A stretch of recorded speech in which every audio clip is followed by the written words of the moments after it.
அந்த காலத்தில் அண்ணாமலை ரெட்டியார்னு ஒருத்தர் இருந்தார். அவர் வெங்கனூர் அப்படிங்கிற கிராமத்தில் இருந்தார். அங்கேருந்து விருத்தாசலம் கோவிலுக்கு தவறாமல் போயிட்டு வந்துக்கிட்டு இருந்தார். இடையில் வெள்ளாறு, அதில் ஒரு சமயம் வெள்ளம் வந்துட்டுது. இவரால் போக முடியல. அதோட விளைவு வெங்கனூர்லேயே ஒரு கோவில் கட்டணும் அப்படின்னு முடிவு பண்ணார், சிவாலயம். அந்த சமயத்தில் வடநாட்டில் பஞ்சம். அதனால் அங்கே இருந்த பல சிற்பிகள் தென்னாட்டை நோக்கி வர ஆரம்பித்தாங்க. அவங்க வெங்கனூர் வழியாக வர்றது தெரிஞ்சதும் இவர் போய் பார்த்தார். இங்கே ஒரு கோவில் கட்டணும், அதுக்கு நீங்கள் உதவணும்னார். பஞ்ச காலத்தில் இப்படி ஒரு வாய்ப்பு கிடைச்சதில் அவங்களுக்கும் ரொம்ப மகிழ்ச்சி. உற்சாகத்தோடு ஒத்துக்கிட்டாங்க. ஆலய திருப்பணி ஆரம்பமாச்சு.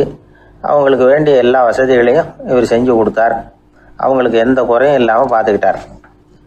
அது மட்டும் இல்லை, ஒவ்வொரு நாளும் அங்கே வருவார். உங்களுக்கு என்ன வேணும், எது வேணும்னு கேட்பார். ஏதாவது குறை இருந்தால் சொல்லுவாங்க, உடனே தீர்த்து வைப்பார். இவரும் கேட்பார், எந்த குறையாக இருந்தாலும் என்கிட்ட சொல்லுங்க அப்படின்னு சொல்லுவார். அதை தவிர இவராகவே கவனித்தும் அவங்களுக்கு என்னென்ன தேவைங்கிறத கண்டுபிடிச்சி அதையெல்லாம் கொடுத்துக்கிட்டு இருப்பார். என்ன தேவைன்னாலும் அதை நிறைவேற்றி வச்சுருவார். அந்த சிற்பிகளின் தலைவன் ஒருத்தன், அந்த ஆளுக்கு வெத்தலை பாக்கு போடுறது பழக்கம். இதை தெரிஞ்சுக்கிட்டு அதுக்காகவே ஒரு ஆளை ஏற்பாடு பண்ணார். வேணுங்கிறப்போலாம் நீ வெத்தலை சிவல் மடித்து கொடுக்க வேண்டியது உன் வேலை அப்படின்னு ஒருத்தனை ஏற்பாடு பண்ணிட்டார். இப்படியெல்லாம் செஞ்சதும் அவங்களுக்கும் ரொம்ப உற்சாகம். ரொம்ப பொறுப்பாக சிற்ப வேலைகளை செஞ்சுக்கிட்டு இருக்கிறாங்க. ஒரு நாள் என்னாச்சு தெரியுமா? அந்த சிற்பிகளின் தலைவன் ரொம்ப நுணுக்கமாக ஒரு வேலையை செஞ்சுக்கிட்டு இருக்கிறான். சாரம் போட்டு அது மேலே படுத்துக்கிட்டு அண்ணாந்து பார்த்து உச்சியில் நுணுக்கமான சிற்பங்களை உருவாக்கிக்கிட்டு இருக்கான். சிற்பியின் கவனம் செதறப்படாதுங்கிறதுனால இவர் மெதுவாக சத்தம் போடாமல் கிட்ட போய் நின்று அதை கவனிச்சிக்கிட்டு இருக்கிறார். அந்த சிற்பி வழக்கம் போல் வெத்தலை பாக்குக்காக இடது கையை கீழே நீட்டினான். அந்த சமயம் பார்த்து அவருக்கு தாம்பூலம் கொடுக்குறவன் அங்கே இல்லை, எங்கேயோ போயிருக்கிறான். அண்ணாமலை ரெட்டியார் என்ன பண்ணார் தெரியுமா? தனக்காக கொடுக்கப்பட்ட தாம்பூலத்தை வாங்கி சிற்பியின் கையில் கொடுக்குறார். அவன் வாங்கி போட்டுக்கிட்டான். இது என்ன இன்னைக்கு வெத்தலை சீவல் வேறு மாதிரி இருக்குது, வாசனை தாம்பூலமாக இருக்குது அப்படின்னு யோசனை பண்ணிவிட்டு கீழே திரும்பி பார்க்குறார். பார்த்தா ரெட்டியார் மறுபடியும் சிற்பி கை நீட்டும் பொழுது கொடுக்கறதுக்காக தாம்பூலத்தை மடித்து வாங்கி வச்சுக்கிட்டு தயாராக நிற்கிறார். சிற்பிக்கு அதிர்ச்சி. உடனே பொத்துன்னு கீழே குதிச்சான். ஐயா, என்ன இது நீங்களா அப்படின்னா. இவர் சொன்னார், நான் ஒன்றும் தப்பு பண்ணலையே, உன்னுடைய கை புண்ணியம் செஞ்ச கை, கோயில் கட்டுற கை, அந்த கைக்கு தாம்பூலம் கொடுக்கறதுல என்ன தப்பு அப்படின்னாராம். ஏற்கனவே பஞ்சத்தில் அடிபட்டு வந்த எங்களை நீங்கள் ஆதரித்ததே பெரிய விஷயம். இந்த செயல் என்னை ஒரு பெரிய கடனாளி ஆகிவிட்டுது.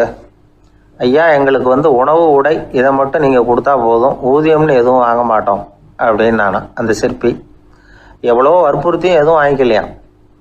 இந்த செய்தியை தமிழ் தாத்தா டாக்டர் ஊவேசா சொல்லியிருக்கிறார். அந்த காலத்தில் எப்படிப்பட்டவங்கெல்லாம் வாழ்ந்துருக்கிறாங்க பாருங்கள். இந்த காலத்தில் ஒருத்தர் கோவில் கட்டினார், வேலை செய்கிற எல்லாருக்கும் சாப்பாடு போடுவார். சிற்ப வேலை செஞ்சுட்டு சாப்பிட வர்ற ஒவ்வொருத்தர் கையையும் அன்பாக பிடிச்சி முத்தம் கொடுத்து உள்ளே அனுப்புவார். அந்த கைகளுக்கு நீங்கள் கொடுக்குற மரியாதை அது அப்படின்னு கேட்டாங்க. அது இல்லைங்க, ஏற்கனவே முதல் பந்தியில் சாப்பிட வந்தவன் மறுபடியும் வர்றானான்னு கண்டுபிடிக்கிறதுக்காக கையை பிடிச்சி மோந்து பார்க்குறேன் அப்படின்னாராம் அவர். ஒரு ஆள் ராமகிருஷ்ணரை தேடி வந்தான். அவன் கையில் 1000 பொற்காசுகள் வச்சுருந்தான். அதை அவர்கிட்ட கொடுத்து இதை ஏற்றுக்கணும் அப்படின்னு ரொம்ப பணிவாக கேட்டுக்கிட்டான்.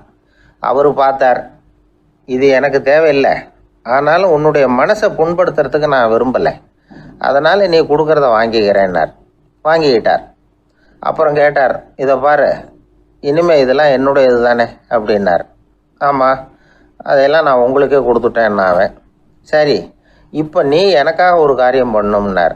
என்ன செய்யணும்னு சொல்லுங்கன்னா, இந்த நாணயங்களையெல்லாம் எடுத்துக்கிட்டு போய் கங்கை நதியில் எரிஞ்சுட்டு வா அப்படின்னார். இவனுக்கு அதிர்ச்சியாக போச்சு. என்ன பண்ணுறது, இனிமேல் அது முடியாதுன்னு சொல்ல முடியாது. ஏன்னா அந்த நாணயங்களையெல்லாம் அவருக்கே கொடுத்துட்டான். இனிமேல் அதெல்லாம் இவனுடையது இல்லை. பேசாமல் அவ்வளவே அள்ளிக்கிட்டு ஆத்தங்கரைக்கு போனான். போனவன் ரொம்ப நேரம் திரும்பியே வரல.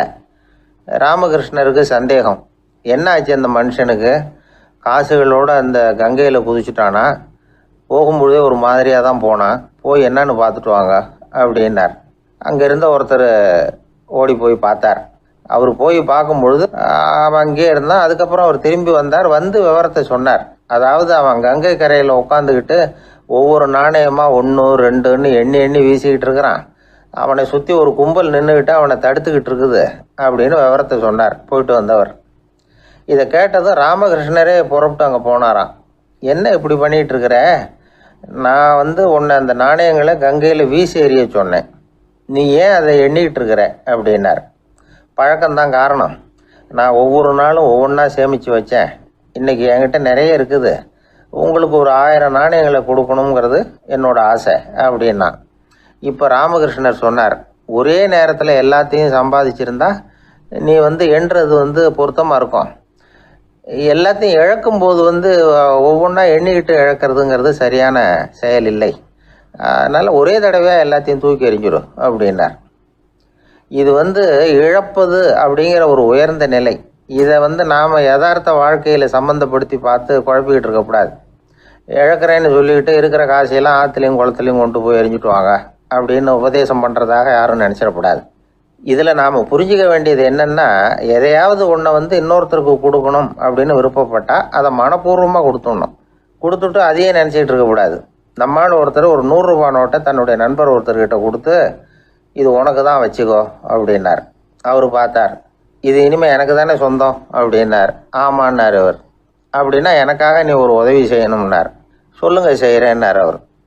இந்த 100 ரூபா நோட்டை தீ வச்சு கொளுத்தி விடுனார். இவர் அதிர்ச்சியாகி அவரை பார்த்தார். இப்போ அவர் சொன்னார், நீ எனக்கு அன்பாக கொடுத்தது இது. இந்த நோட்டு கள்ள நோட்டுங்கிறது எனக்கு முன்னாடியே தெரியும். சீக்கிரம் கொளுத்தி விடு, அதுதான் நம்ம 2 பேருக்குமே நல்லது அப்படின்னாராம் அவர். ஒரு தந்தை தன்னோட பிள்ளைய ரொம்ப தைரியசாலியாக வளர்க்கணும்னு ஆசைப்பட்டார். அதுக்காக அவனை கூப்பிட்டு உட்கார வச்சு இப்படி உபதேசம் பண்ணார். இதை பாருப்பா, நான் உன்னாட்டம் இருக்கிறப்போலாம் எதுக்கும் பயப்பட மாட்டேன், ரொம்ப துணிச்சலாக இருப்பேன். ஒரு நாள் ஒரு அப்பாவி எலிய ஒரு பூனை துரத்திட்டு ஓடிச்சு. நான் உடனே என்ன செஞ்சேன் தெரியுமா? அந்த பூனையை பிடிச்சேன், அது வாலில் ஒரு பட்டாசு சரத்தை கட்டினேன், கொளுத்தி விட்டேன். படபடன்னு வெடிக்க ஆரம்பிச்சுட்டுது. அது துள்ளிக்கிட்டு அங்கேயும் இங்கேயும் ஓடி இருக்கு பாரு ஓட்டம், ரொம்ப தமாஷு அப்படின்னார் அப்பா. இப்படி சொல்லிவிட்டு பையனை பார்த்து, இதை கேட்கறதுக்கு உனக்கும் துணிச்சல் வருதா? நான் என்னுடைய செயலை நீ கேட்குறப்போ உனக்கு துணிச்சல் வருதா அப்படின்னு கேட்டார். வருதுன்னா பையன். எப்படின்னா அப்படிங்கிற விவரத்தையும் சொன்னான் அவன். அதாவது எலியை விரட்டினத்துக்காக பூனை வாலில் பட்டாசு கொளுத்துனீங்க நீங்கள், பூனையை விரட்டினத்துக்காக உங்கள் கழுத்தில் பட்டாசு சரத்தை மாட்டினா என்னென்னு தோணுது எனக்கு அப்படின்னா பையன். பையனோட துணிச்சல் அப்பாவையே நடுங்க வச்சுட்டுது. அது சரி, ஒரு அப்பா பிள்ளைக்கு இப்படியா உபதேசம் பண்ணுறது? எல்லாருக்கிட்டையும் அன்பாக பழகிறது எப்படி அப்படின்னு சொல்லி கொடுக்கணும். பிஞ்சு உள்ளங்களில் நஞ்சை தூவலாமா? ஒரு நாள் விநாயகர் ஒரு பூனையோடு விளையாடிக்கிட்டு இருந்தாராம். அப்படி ஆசையாக விளையாடிக்கிட்டு இருந்தப்ப அவரோட கை நகம் தவறுதெல்லாம் பூனையோட முகத்தில் பட்டுட்டு தான். அது ஒரு சின்ன கீறலை உண்டாகி விட்டுது. அப்பா அவர் அதை ஒரு பெருசாக நினைக்கல. கொஞ்ச நேரத்துக்கு அப்புறம் விநாயகர் வீட்டுக்கு வந்தார். அவங்க அம்மா பார்வதி தேவியை பார்த்தார். பார்வதி தேவி கன்னத்தில் விரலால் கீறினது மாதிரி ஒரு அடையாளம் இருந்தது. விநாயகருக்கு அதிர்ச்சி, ஆச்சரியம். நம்ம அம்மா இந்த உலகத்துக்கே தாயார், அப்பேற்பட்ட அவங்க முகத்திலேயே கீறலை உண்டாக்கக்கூடியவங்க யாராக இருக்க முடியும் அப்படின்னு யோசனை பண்ணார். தாயே, உன்னுடைய கன்னத்தில் இந்த வடு எப்படிம்மா ஏற்பட்டதுன்னு கேட்டார். குழந்தாய், இது நீ செஞ்ச காரியம்தான்ப்பா, உன்னுடைய கை நகம் கீறினதுனால ஏற்பட்ட வடு தான் இது அப்படின்னாங்க அவங்க. விநாயகர் திடுக்கிட்டு போட்டார். எப்படிம்மா அது? நான் எந்த காலத்துலேயும் ஒன்று அப்படி கீறினதாக எனக்கு நினைவு இல்லையே அப்படின்னார். இன்னைக்கு காலையில் ஒரு பூனையை கீறினதை நீ மறந்துட்டியா அப்படின்னாங்க அந்த அம்மா. விநாயகர் திகைச்சு போய் நின்னார். பார்வதி தேவி சொன்னாங்க, இதை பாருப்பா, இந்த உலகத்தில் இருக்கக்கூடிய எல்லா உயிர்கள்லேயும் நான் இருக்கிறேன். நான் தான் இந்த உலகமாக ஆகியிருக்கிறேன். ஆகையினால நீ யாரை துன்புறுத்தினாலும் அது உண்மையிலேயே என்ன துன்புறுத்தினதாக தான் முடியும் அப்படின்னாங்க. விநாயகர் மனசுக்குள்ளே ஒரு வெளிச்சம் ஏற்பட்டு தான். அதுக்கப்புறம் அவர் யாரையுமே கல்யாணம் பண்ணிக்காததுக்கு அதுதான் காரணமா. இந்த உலகத்தில் எல்லாரையும், இங்கே இருக்கிற எல்லாத்தையும் தாயின் வடிவமாக அவர் பார்க்க ஆரம்பிச்சிட்டாராம். குருதேவர் ராமகிருஷ்ணர் இந்த கதையை எடுத்து சொல்லியிருக்கிறார். நபிகள் நாயகம் ஒரு தடவை ஒரு நாற்காலியில் உட்காந்து என்னமோ யோசனை பண்ணிட்டு இருந்திருக்கிறார். அப்போ அவரோட உடையில் ஒரு கீழ்ப்பகுதி தரையில் படிஞ்சு கிடந்திருக்குது. அங்கே விளையாடிக்கிட்டு இருந்த ஒரு பூனை அது மேலே படுத்து தூங்கி போச்சு. தொழுகை செய்ய வேண்டிய நேரம் வந்துட்டுது. நபிகள் நாயகம் எழுந்திருக்க பார்த்தார். அப்போ தான் பூனை தன்னோட உடை மேலே படுத்து தூங்கிட்டு இருக்கிறது கண்ணில் படுது. பூனையோட தூக்கத்தை கலைக்க விரும்பல. அவர் தன்னுடைய சகோதரியை கூப்பிட்டார். ஒரு கத்திரிக்கோள் எடுத்துகிட்டு வர சொன்னார். பூனை படுத்திருந்த உடைப்பகுதி மட்டும் இருக்குல்ல, அதை மட்டும் அதோட கத்திரிச்சு விட்டுட்டு அதுக்கப்புறம் அவர் எழுந்திரிச்சு தொழுகைக்கு போனாராம். அதாவது பிற உயிர்கள்கிட்ட எப்படி அன்பு காட்டணுங்கிறத பெரியவங்க எவ்வளவோ விதத்தில் நமக்கு எடுத்து காட்டியிருக்கிறாங்க. இருந்தாலும் எத்தனை பேர் மனசில் அதெல்லாம் உரைச்சிருக்குது. நாமளும் நம்ம ட்ரெஸ்ஸு மேலே ஒரு பூனை படுத்திருந்தா ஒரு கத்திரிக்கோலை தான் தேடுவோம், எடுத்துகிட்டு வர சொல்லுவோம். துணியை வெட்டுறதுக்கு பதிலாக இல்லை அதோட வாழை வெட்டினா என்ன அப்படின்னு தோணும். ஒரு ஆள் ரொம்ப பிரியமாக ஒரு பூனையை ஆற்றுல குளிப்பாட்டிக்கிட்டு இருந்தானா. எப்படி? அந்த பூனையை ஆற்று தண்ணியில் அமுக்கி அமுக்கி குளிப்பாட்டிக்கிட்டு இருக்கிறான். அந்த வழியாக போன ஒருத்தர் இதை பார்த்தார். இதை பார்ப்பா, பூனையை அது மாதிரி ஆற்று தண்ணியில் அமுக்கி குளிப்பாட்டாத, மூச்சு திணறி செத்து போடும் அப்படின்னு அட்வைஸ் பண்ணார். நீ போய் அவன் வேலையை பார்த்துக்கிட்டு, எனக்கு எல்லாம் தெரியும்னா இவன். சரின்னு அவர் போயிட்டார். கொஞ்ச நேரம் கழித்து அவரே அந்த வழியாக திரும்பி வந்துக்கிட்டு இருந்தார். ஆற்றுல பூனையை குளிப்பாட்டிக்கிட்டு இருந்தவன் அழுதுகிட்டு உட்காந்துருக்கிறான். பக்கத்தில் அந்த பூனை செத்து கிடக்குது. இதை பார்த்தார் பெரியவர். நான் தான் அப்போவே சொன்னேனே அந்த பூனையை ஆற்றுல நினைக்காதேன்னு, அதை கேட்டிருந்தா இப்படி ஆயிருக்குமா அப்படின்னார். அந்த ஆள் கோபமாக இவரை முறைச்சி பார்த்தான். அட போய்யா, இந்த பூனை ஆற்றுல குளித்ததுனால ஒன்றும் செத்து போகல, குளித்ததுக்கு அப்புறம் அதோட உடம்பு ஈரமாக இருக்குதுன்னு அதை புழிஞ்சேன், அதனால தான் இப்படி ஆயிட்டுது அப்படின்னு நானும். ஒருத்தரை பார்த்து உன்னுடைய நண்பர்கள் யார் அப்படின்னு ஒரு கேள்வி கேட்டு பாருங்க. கொஞ்சம் யோசித்து பதில் சொல்லுவாங்க. அவங்கக்கிட்டேயே உன்னுடைய எதிரிகள் யார் அப்படின்னு கேளுங்க, கடகடன்னு ஒப்பிச்சிருவாங்க. நம்ம மனசு இருக்க அது எப்படின்னா, நம்ம நண்பர்களை விட எதிரிகளை அது நல்லா ஞாபகத்தில் வச்சுக்கும். இது ஒரு ஆச்சரியமான உண்மை. உங்களால் நண்பர்களை மறந்துட முடியும், ஆனால் எதிரிகளை மறந்துட முடியாது. இது ஒரு வேடிக்கையான நிலைமை தான். அழகான தருணங்களை நாம் ஏன் மறந்துடுறோம்? இது இயற்கை. ஏன்னா நம்ம மனசு மலர்களை கவனிக்கிறதில்ல, அதில் இருக்கிற முள்ளை தான் கவனிக்குது. தன்னை காயப்படுத்துகிற எதையும் அது உடனே கண்டுகொள்ளுது. ஒரு தெளிந்த சிந்தனையுடைய மனசு மிக அழகாக உள்ள எல்லாத்தையும் கவனிக்கும். அது நன்றியுடன் உணரக்கூடிய எல்லாத்தையும் பார்த்து குறிச்சிக்கும். இப்படிப்பட்டவங்க வாழ்க்கை இயல்பாகவே நல்லா அமையும். அது ரொம்ப அபூர்வம். மனசில் உள்ள ஒரு சிறிய அமைப்பை மாற்றுவதை பொறுத்து தான் இந்த விஷயம் அப்படிங்கிறார் ஓஷோ. ஒரு யூத கோவில் இருந்து தான், அது யூதர்களின் மடமாகவும் இருந்தது. அங்கே ஒரு தலைமை குரு, அவர் ரொம்ப கண்டிப்பானவர். அந்த கோவிலை ஒட்டி ஒரு தோட்டம்.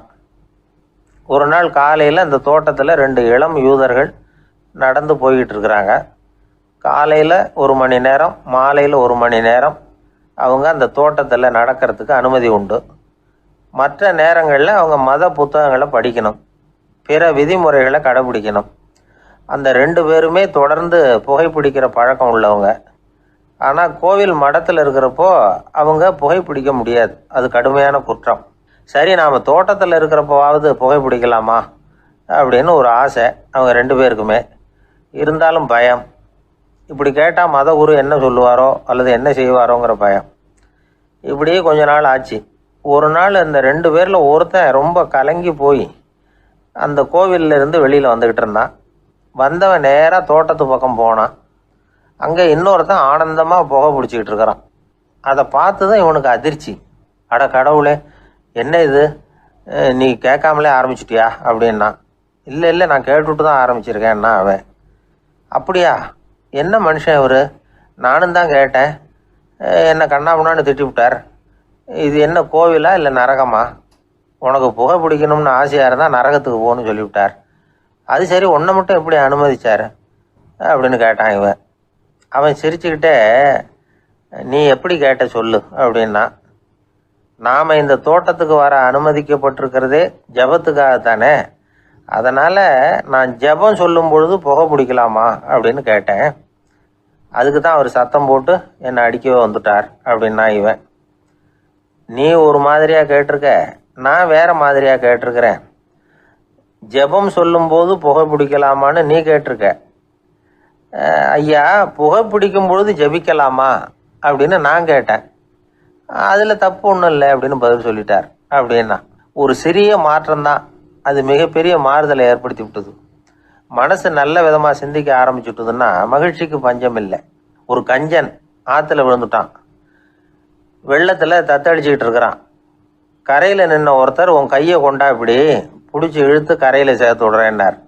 எதையும் கொடுத்து பழக்கம் இல்லாத அவன் கையையும் கொடுக்க மாட்டேன்னுட்டான். இவர் பார்த்தார், உன் கையை கொடுன்னு சொல்கிறதுக்கு பதிலாக நான் என் கையை கொடுக்குறேன் பிடிச்சிக்கோ அப்படின்னார். அவன் கப்புன்னு பிடிச்சிக்கிட்டான், இழுத்து கரையில் போட்டார். இந்த உலகத்தில் எத்தனை வகையான மனிதர்கள் இருக்கிறாங்க, ஒவ்வொரு மனிதனுமே ஒவ்வொரு வகை அப்படிங்கிறாங்க விஞ்ஞானிகள். மனிதர்களை 3 வகையாக பிரிக்கலாம் அப்படின்னு சொல்கிறாங்க மெய்ஞானிகள். இவங்களை பற்றிலாம் ஏற்கனவே நாம் பேசியிருக்கிறோம்.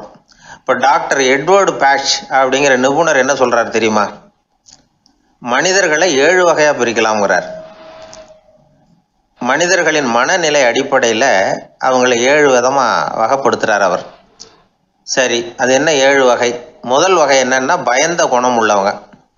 சார் ரொம்ப பயந்த சுபாவம், வீட்டில் கூட வாயே திறக்க மாட்டார், சாப்பிட போகிறப்ப மட்டும்தான் கொஞ்சம் வாயை திறப்பார், அப்புறம் மூடிக்குவார் அப்படின்னு சில பேரை பற்றி நாம் பேசிக்கிறது உண்டு. இவங்கெல்லாம் இந்த வகை, அதாவது பயந்த குணம் உள்ளவர்கள் அப்படிங்கிற முதல் வகை. சரி, 2வது வகை என்னன்னா சஞ்சலப்படுகிறவர்கள், எதுக்கு எடுத்தாலும் கலக்கம் குழப்பம், இப்படியே காலம் தள்ளிட்டு இருப்பாங்க.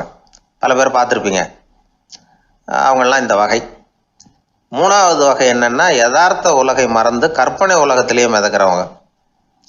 இளைஞர்கள், கவிஞர்கள், இப்படி பல பேர் இருக்கிறாங்க. எப்போ பார்த்தாலும் கற்பனை உலகத்திலேயே மிதந்துக்கிட்டு இருப்பாங்க. கிட்டத்தில் போய் என்னங்க ஒரு மாதிரியாக இருக்கிறீங்க அப்படின்னு கேட்டு பாருங்கள், அவங்களெல்லாம் ஏதோ ஒரு அற்ப புழுவை பார்க்குறது மாதிரி அவங்கள பார்ப்பாங்க. அதுவும் அந்த வானத்து நிலாவை பாருங்கள், அது என்னை வா வான்னு கூப்பிடுது, எனக்கு சீக்கிரத்தில் ஒரு நாள் சிறகுகள் முளைக்கும், சிறகடித்து வானத்தில் பறந்து போவேன், அந்த செல்ல நிலாவை கொஞ்சிவிட்டு வருவேன், இப்படிலாம் பேசிக்கிட்டு இருப்பாங்க. கொஞ்சிறது அப்புறம் இருக்கட்டும், இப்போ கஞ்சிக்கு வழியே பாருப்பா அப்படின்னா அதை காதில் வாங்க மாட்டாங்க. நாம் ஏதோ இந்த உலகத்தை அனுபவிக்க தெரியாதவர்கள் மாதிரி நம்மளை அவங்க கவனிப்பாங்க. இப்படி ஒரு ரகம். 4வது வகை மனிதர்கள் எப்படின்னா, இவங்க தனிமை உணர்வு மிக்கவர்கள். இவங்க மற்றவங்களோட இயல்பாக நெருங்கி பழகிறதில்ல, தான் உண்டு தன்னுடைய வேலை உண்டுன்னு இருந்துட்டு போகிறவங்க. அடுத்த வீட்டில் இருக்கிறவர் யார் அப்படின்னு கேட்டால் கூட அடுத்த வீடுன்னு ஒன்று இருக்கா அப்படிங்கிறது மாதிரி நம்ம முகத்தை பார்ப்பாங்க. அவங்ககிட்ட மேற்கொண்டு நாம் என்னத்தை பேச முடியும்? இப்படி ஒரு வகை. 5வது வகை மனிதர்கள் எப்படின்னா, இவங்க மற்றவங்க செல்வாக்குக்கு உட்பட மறுப்பவர்கள். அடுத்தவங்களோட செல்வாக்குக்கு இவங்க ஆட்படுறதில்ல. நான் யார் தெரியுமான்னு கேட்டால் அதை தெரிஞ்சுட்டு எனக்கு என்ன ஆக போகுதும்பாங்க. இவங்கெல்லாம் அந்த ரகம். 6வது வகை மனிதர்கள் எப்பவும் எதுலேயும் பற்றில்லாமல் இருக்கிறவங்க. இது ஒரு துறவு மனப்பான்மை. இயல்பாகவே சில பேர் இப்படி உண்டு, அவங்களுக்கு எதுலேயும் ஒரு ஈடுபாடு இருக்காது. அப்படிப்பட்டவங்கெல்லாம் 6வது வகை. 7வது வகை மனிதர்கள் மற்றவங்க கவலையை தன்னுடையதாக ஆக்கிக்கிட்டு கவலைப்படுறவங்க. இவங்கெல்லாம் மகாத்மாக்கள். தாம் வேறு அடுத்தவங்க வேறு அப்படிங்கிற எண்ணம் இவங்களுக்கு வர்றதில்லை. அதனால் அடுத்தவங்களுக்கு ஒரு துன்பம் வந்ததுன்னா இவங்களால சும்மா இருக்க முடியறதில்லை. ஆக கூடி இப்படி 7 விதமான மனிதர்களை அடையாளம் காட்டுறார் அந்த நிபுணர். இதில் நாம் எந்த வகையில் வர்றோம் அப்படிங்கிறத நாம் தான் அடையாளம் கண்டுபிடிக்கணும். எனக்கு தெரிஞ்ச ஒரு மனிதர் உண்டு. அவர் ஒரு வித்தியாசமான வகை. எதையும் நடைமுறை சாத்தியமாக சிந்திக்கிறவர். எப்பவும் அடுத்தவங்களும் நல்லா இருக்கணும், நாமும் நல்லா இருக்கணும் அப்படின்னு ஆசைப்படுறவர். அவருக்கு ஒரு சமயம் திடீர்னு உடம்பு சுகம் இல்லாமல் போயிட்டுது. டாக்டர்கிட்ட போனார், பணம் கொடுத்தார், வைத்தியம் பார்த்துக்கிட்டார். அவர் எழுதி கொடுத்த மருந்து சீட்டை வாங்கினார். ஒரு மருந்து கடைக்கு போனார், பணம் கொடுத்தார், மருந்து வாங்கினார். அதை எடுத்துகிட்டு வீட்டுக்கு வந்தார். அதுக்கப்புறம் அந்த மருந்து அவர் சாப்பிட்ணும்ல, சாப்பிடவே இல்லை, அப்படியே சும்மா வச்சுட்டார். அவரை பார்த்து கேட்டேன், ஏன் சார் இப்படி பண்ணுறீங்க, வீண் செலவு தானே இது, நீங்கள் ஏன் டாக்டர்கிட்ட போய் பணம் செலவு பண்ணினீங்கன்னு கேட்டேன். அவர் சொன்னார், டாக்டர் வாழணும் இல்லையா, அதனால தான் அப்படின்னார். சரி, அப்புறம் ஏன் மருந்து வாங்கினீங்க அப்படின்னு கேட்டேன். மருந்து கடைக்காரர் வாழணும் இல்லையா, அதனால தான் அப்படின்னார். சரி, அப்புறம் ஏன் வாங்கின மருந்து சாப்பிடாம வச்சுட்டீங்க அப்படின்னதுக்கு, நான் வாழணும் இல்லையா அதனால தான் அப்படின்னார். இவர் வாழ்க்கையை புரிஞ்சுக்கிட்டவர். இப்படி வாழ்க்கையை புரிந்து கொண்டு வாழ தெரிஞ்சுக்கணும். எந்த வகை மனிதர் நாம் அப்படிங்கிறத புரிஞ்சுக்கிட்டு வாழ்ந்தோம்னா வாழ்க்கையில் வெற்றி நிச்சயம். அது ஒரு புகைவண்டி நிலையம். அங்கே ஒருத்தர் காலார நடந்து வந்துக்கிட்டு இருந்தார்.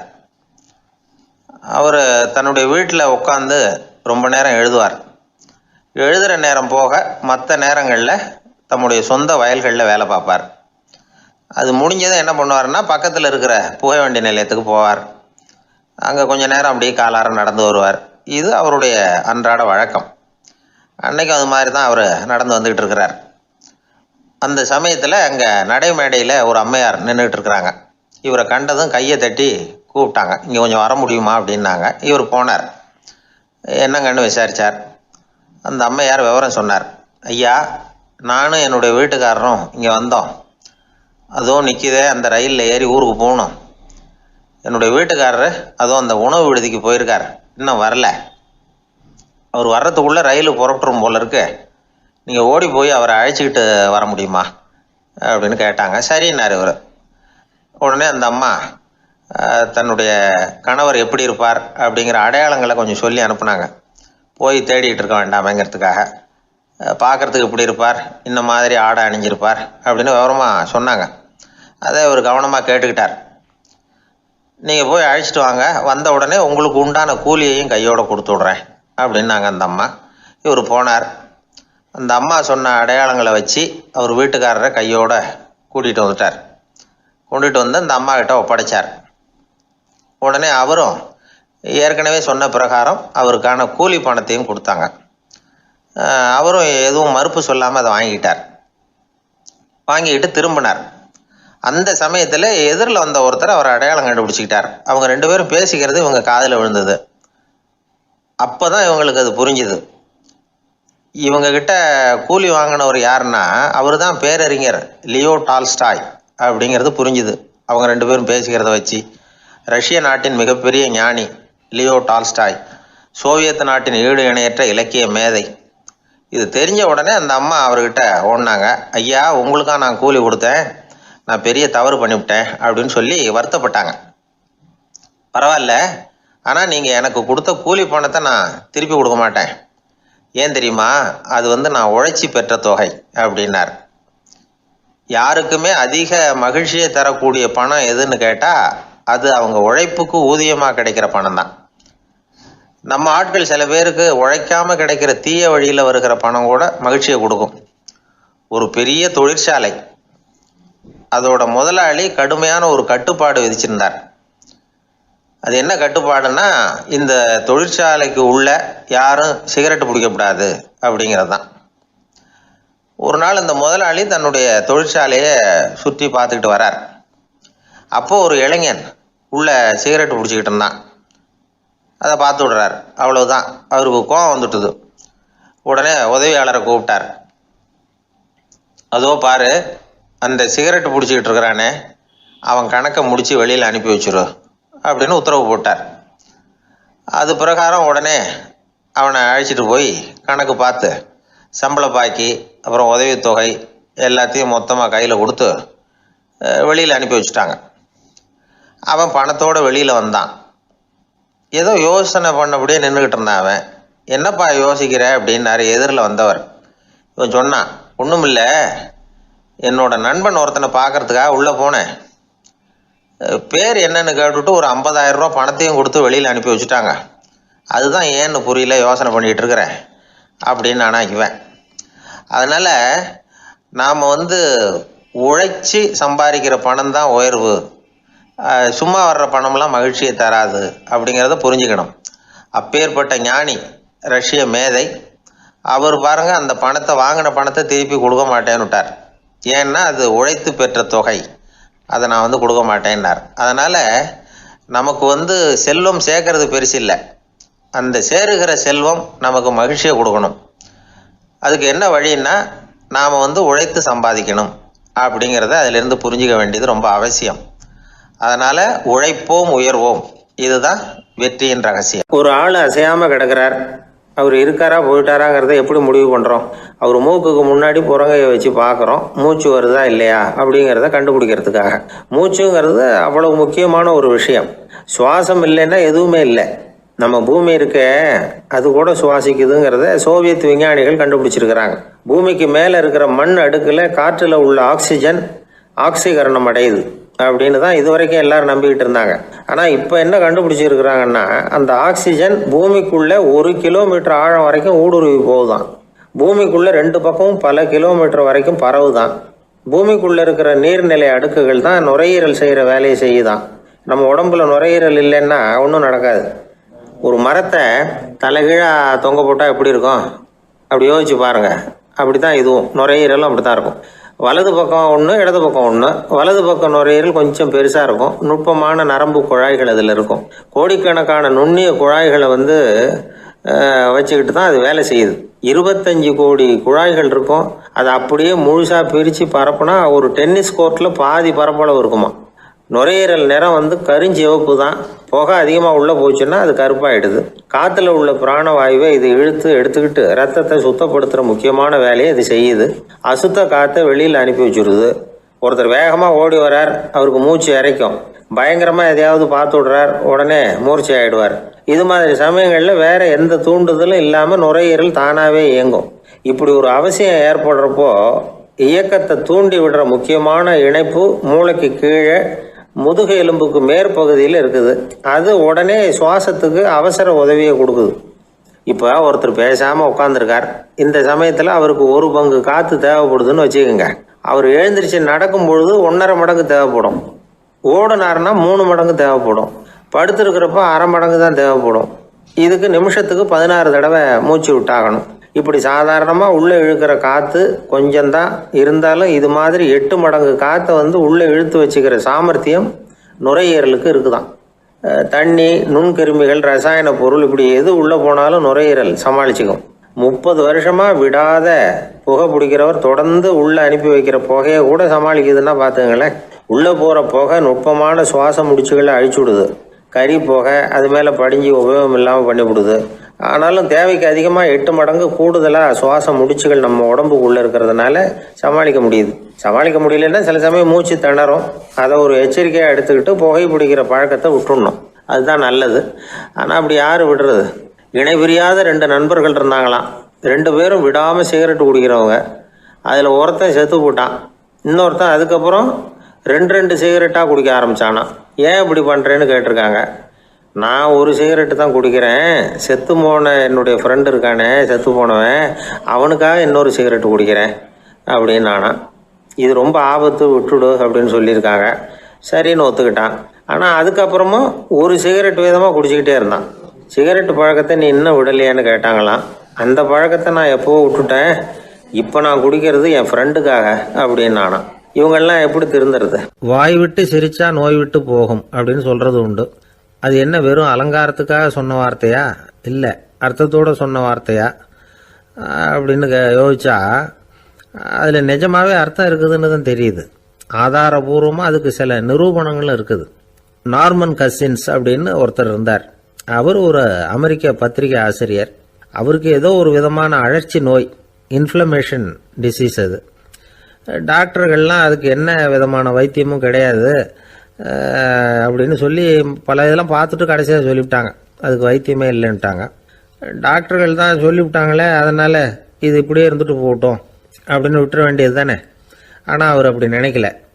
உடனே அவர் என்ன பண்ணார்னா, ஆஸ்பத்திரி ரூமை காலி பண்ணார். ஹோட்டலில் போய் ஒரு ரூம் எடுத்துக்கிட்டார். அங்கே போனார். தினமும் அவருக்கு பிடிச்ச தமாஷான படங்களை எல்லாம் டிவியில் போட்டு பார்த்துக்கிட்டு இருந்தார். சிரிப்பு வரக்கூடிய புத்தகங்களை எல்லாம் படித்தார். கொஞ்ச நாள் ஆச்சு, அவருக்கு இருந்த தொந்தரவு குணமாக ஆரம்பிச்சிட்டுது. இதை கேள்விப்பட்ட உடனே பழைய டாக்டர்கள்லாம் ஓடி வந்தாங்க. ஓடி வந்து பார்க்குறாங்க. அவர் உடம்பை சோதனை பண்ணி பார்க்குறாங்க. பார்த்தா அவர் உடம்பு குணமாகறதுக்கு உதவியாக இருந்தது சிரிப்பு தான் அப்படிங்கிறத விஞ்ஞானபூர்வமாக அவங்க ஒத்துக்கிட்டாங்களாம். இருந்தாலும் சிரிப்பு எந்த முறையில் எந்த விதத்தில் உதவி பண்ணுது அப்படிங்கிறத இன்னமும் சரியாக புரிஞ்சிக்க முடியல. ஆனாலும் ஒரு சில விஷயங்கள் மட்டும் புரியுது. அது என்னன்னா, சிரிப்பு சுவாசத்தை மேம்படுத்துது, ரத்த அழுத்தத்தை குறைக்குது, உடம்பு குணமாகறதுக்கே உரிய சில ஹார்மோன்கள் அதிகமாக உருவாகி வர்றதுக்கு வழி செய்யுது. இந்த அளவுக்கு தான் சிரிப்போட செயல்பாட்டை நாம் புரிஞ்சிக்க முடியுது. இருந்தாலும் இதை பற்றி கண்டுபிடிக்க வேண்டியது இன்னமும் ஏராளமாக இருக்குது. அதையெல்லாம் விவரமாக கண்டுபிடிக்கிற வரைக்கும் நாம் காத்துக்கிட்டு இருக்க வேண்டியதில்லை. இப்போவே தாராளமாக சிரிக்கலாம். அதில் என்னத்துக்கு சிக்கணும்? காசா பணமா? சிரிப்புன்னா ஹாஹான்னு சத்தம் போட்டு சிரிச்சாதான் உடம்புக்கு நல்லதுன்னு இல்லை. லேசான புன்னகை கூட உடம்புக்கு நல்லது செய்யுமா. லேசாக புன்னகை பூத்தா அந்த சமயத்தில் நாம் எப்படி ஆகுது? நம்ம உடம்பு பூரா அமைதி அடையுதான். இதையும் ஆதாரபூர்வமாக கண்டுபிடிச்சி தான் சொல்கிறாங்க. எப்போவாவது மனசு சங்கடமாக இருக்கிறப்போ கொஞ்சம் முயற்சி பண்ணி முகத்தில் புன்னகையை கொண்டுகிட்டு வந்து பாருங்கள். அதோட சுகம் உங்களுக்கு அனுபவித்து பார்த்தா தான் தெரியும். கண்ணும் உதடும் மலரும் பொழுது இருக்கிற ஆனந்தமே ஆனந்தம் அப்படிங்கிறாங்க அனுபவித்து பார்த்தவங்க. வாழ்க்கையில் நாம் தமாஷா இருக்கணும்னா அதுக்கு சில வழிகளையும் அவங்க சொல்லி வச்சிருக்கிறாங்க. முதல்ல நீங்கள் உற்சாகமாக இருக்கிறவங்க கூடவே அதிகமாக பழகணும், அவங்க கூடவே அதிக நேரம் இருக்கிறது மாதிரி பார்த்துக்கணும். அழுது வடிகிறவங்ககிட்டயே இருக்கக்கூடாது, அவங்கள அவாய்டு பண்ணுங்க, அவங்கள விட்டு விலகி வந்துடுங்க. உங்கள் முன்னாடி இருக்கிறவர் எப்பவும் மூஞ்சியை தொங்க போட்டுக்கிட்டே இருக்கிறவராக இருந்தால் கொஞ்ச நாளில் உங்கள் முகமும் அப்படியே ஆகிடுமா, ஜாக்கிரதையாக இருக்கணுமா. ரெண்டாவது, எடுத்ததுக்கெல்லாம் சீரியஸ் ஆகிடக்கூடாது, எதையும் நிதானமாக யோசிக்கணும். அடுத்தவங்க நம்மளை மதிக்கணுங்கிறதுக்காக நாம் பகட்டாக நடந்துக்கிறதுக்கு ஆசைப்படக்கூடாது. உங்களுக்கு பிடிச்ச தமாஷான வீடியோ படங்கள், புத்தகங்கள் இதையெல்லாம் லிஸ்ட்டு போட்டுக்கிட்டு முடிஞ்ச அளவுக்கு வாங்கி சேர்த்து வீட்டுக்குள்ளேயே ஒரு லைப்ரரி உண்டாக்கிக்கலாம். ஒரு பெரிய பிஸ்னஸ்மேன், ரொம்ப வெற்றிகரமாக பிஸ்னஸ் பண்ணுறவராம். அவர் எப்படின்னா அடிக்கடி ரயிலில் பிரயாணம் பண்ணுறப்போ நியூஸ் பேப்பரை வச்சுக்கிட்டு ரொம்ப சுவாரஸ்யமாக படிச்சுக்கிட்டே போகிறான். நியூஸ் பேப்பரில் அப்படி என்ன சுவாரஸ்யமான விஷயம் அப்படின்னு எட்டி பார்த்தா அதுக்குள்ளே ஒரு காமிக் புஸ்தகத்தை வச்சுக்கிட்டு படிச்சுக்கிட்டு இருப்பாராம். என்னங்க அப்படின்னு கேட்டால், என் மனசு லேசாக இருக்கிறதுக்கு இது ரொம்ப உதவியாக இருக்குது அப்படின்பாரான். அது ஒரு பக்கம் இருக்கட்டும். சிரிப்புன்னா எல்லா விதமான தமாஷும் உடம்புக்கு நல்லதுன்னு நினச்சிடக்கூடாதான். ஜேம்ஸ் கரோல் அப்படிங்கிற அமெரிக்க உளவியல் நிபுணர் என்ன சொல்கிறார் தெரியுமா? அடுத்தவங்களை குறை சொல்கிறது, கேலி பண்ணுறது, நையாண்டி பண்ணுறது, இது மாதிரியான நகைச்சுவையெல்லாம் நல்லது செய்கிறது இல்லைங்கிறார் அவர்.